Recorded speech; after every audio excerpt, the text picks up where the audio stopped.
Hi friends, இன்றைக்கி வந்துட்டு ஜபலலியில் இருக்கிற கோயிலுக்கு தான் சஷ்டின்னு சொல்லிட்டு போயிருந்தேன். எப்போயுமே நான் கோயிலுக்கு போயிட்டு அப்படியே வந்துடுவேன். இன்றைக்கி தான் இங்கே துபாயில் இருக்க எல்லாருக்குமே தெரியும், ஜபலலி ஹிந்து டெம்பிள் பக்கத்துலேயே வந்துட்டு குருத்துவார் பஞ்சாபி டெம்பிளும் இருக்குதுன்னு. நான் அங்கே போயிருந்தேன்.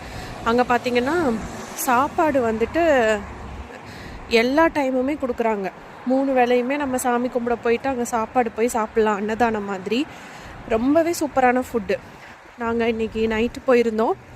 அப்போ வந்து டின்னர் பார்த்திங்கன்னா கொஞ்சமாக வந்து ரைஸு, தால் கொடுத்தாங்க, அப்புறம் சப்பாத்தி, அப்புறம் உருளைக்கிழங்கு சப்ஜி, அதுக்கப்புறம் வந்துட்டு சாலடு கொடுத்துருந்தாங்க, பாயாசம், இது எல்லாமே கொடுத்தாங்க. எவ்வளோ வேணுமோ வந்து வாங்கி சாப்பிட சொல்கிறாங்க. திரும்ப திரும்ப வந்து பரிமாறிட்டே இருந்தாங்க. அந்த அளவுக்கு வந்து கேட்டு கேட்டு ரொம்ப அழகாக உபசரித்து சாப்பாடு கொடுக்குறாங்க. ஸோ இனிமேல் இங்கே துபாயில் இருக்கிறவங்க ஜபலலி டெம்பிள் போனால் குருத்துவாரும் போயிட்டு முடிஞ்சால் சாப்பிட்டுட்டு வாங்க. ஏன்னா அன்னதானம் சாப்பிட்றது வந்து ரொம்பவே நல்லது. அது எதனாலன்னு பார்த்திங்கன்னா அதோட டேஸ்ட்டுமே பார்த்திங்கன்னா நம்ம கோயிலில் சாப்பிட்ற சாப்பாடு ரொம்ப நல்லாயிருக்கும். ஏன்னா கோயிலுக்குள்ளே வந்து யாருமே நெகட்டிவாக யோசிக்க மாட்டோம், எல்லாருக்குமே பாசிட்டிவ் திங்ஸ் தான் இருக்கும்.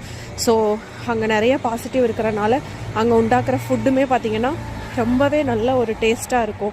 ஸோ இங்கேன்னு இல்லை, எங்கேனாலுமே கோயில் அன்னதானம் கிடச்சதுன்னா நம்மலாம் கூச்சப்படுவோம், எப்படி வந்து சாப்பிட்றது அப்படின்னு சொல்லிட்டு.